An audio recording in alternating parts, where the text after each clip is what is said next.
on Trump and Chairman Kim and the U.S. political press. Okay, boys and girls, time to stop rooting for disaster. Time to stop undermining the peace process. Time to start understanding that the 2016 presidential election is over. Time to stop promoting war and start promoting peace. Please. So, I am troubled sometimes when I see that on either side of the aisle, may you be a Democrat or a Republican, wherever you might be on the political sphere, people sometimes tend to root against the peace process when their side isn't in power because they don't want the other side getting the credit, getting the merit for doing a good job, establishing peace and developing a foreign policy that, may be not necessarily a isolationist, but less interventionist. Sort of like what Tulsi Gabbard has been talking about, and to some degree President Trump. So back in 2018, the situation was more about the North Korean conflict and the strides we made there. And people were, of course, as they usually do, the president's critics were coming after him and his team as they were trying to work on the diplomatic process. Saying, any sort of, it continues to this day, a year and a half later, any missiles that were fired that, regardless of if they were within agreement or not, they would be criticized, of course. Now, there is reason to worry if you don't understand, as I often don't, the foreign policy, the war games situation, the military.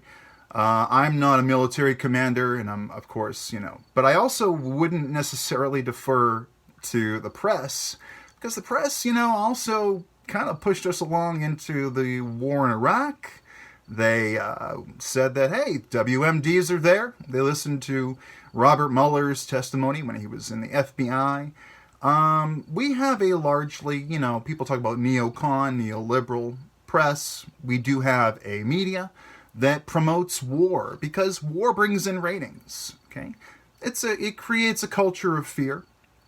People worried about, and there might be legitimate worries about ISIS or about the Taliban. Now we're going through that now. The Taliban, Trump canceling his meeting after they apparently killed about 10 or 11 people, including a couple soldiers, or one soldier.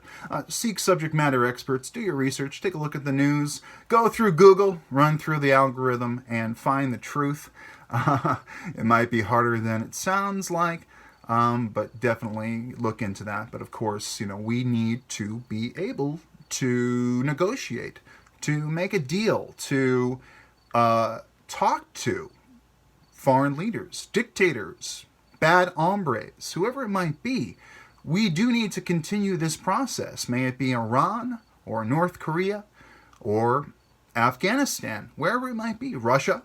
And of course, the Ukraine and Russia are getting some things done in their process with, Ukraine being, Crimea, I should say, being annexed by Russia. That situation is moving along, but people need to talk. It's better to be talking with words and not saying words are violence.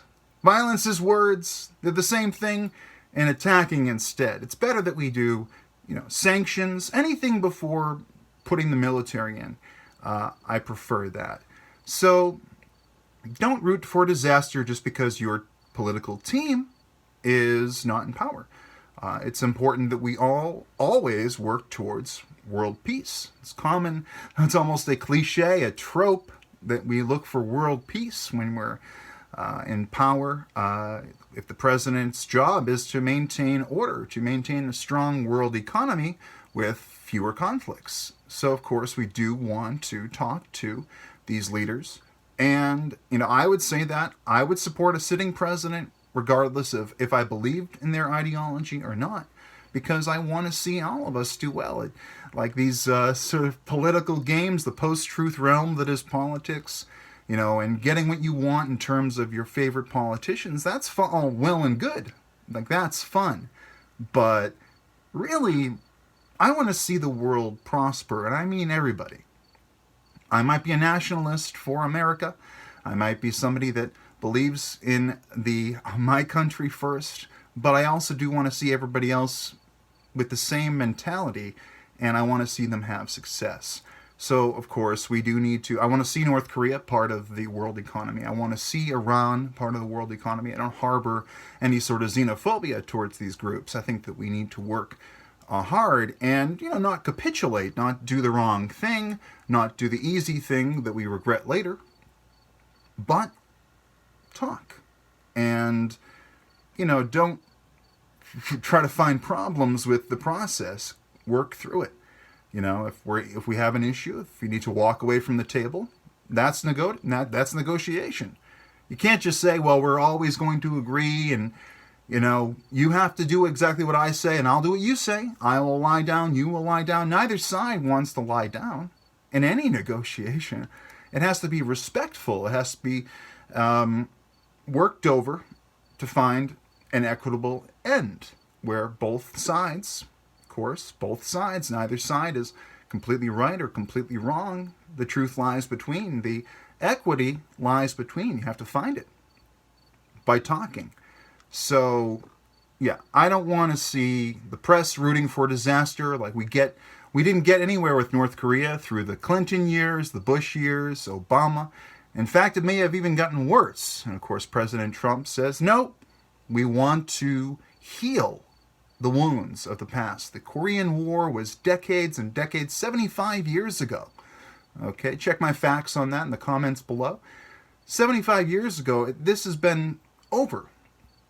But, you needed to have maybe a third party come in, maybe President Trump, maybe the UN. But between South Korea and North Korea, things are better than, after a year, I can say this tweet holds some truth, holds some merit, that things have gotten better. And we want to continue this process. We don't want to be pointing to Kim Jong-un and say, well, you've done all these bad things. Of course he's done those bad things. He's done humanitarian disasters. He's done evil things, as many dictators have, as many autocrats, as they say, have. Okay, these totalitarian regimes. But we can't hold their face down in the shit, right? We can't hold them down in the shit and say, hey, smell it. Smell all the shit you created. That's not going to get them to the table. That's not going to get them to change their ways. We need to use diplomacy, but of course the economy as leverage as well. Say, well, if you want to be part of the world economy, if you want the sanctions off, and of course we don't want to attack militarily at all, but if you want the sanctions off, maybe you should change your ways.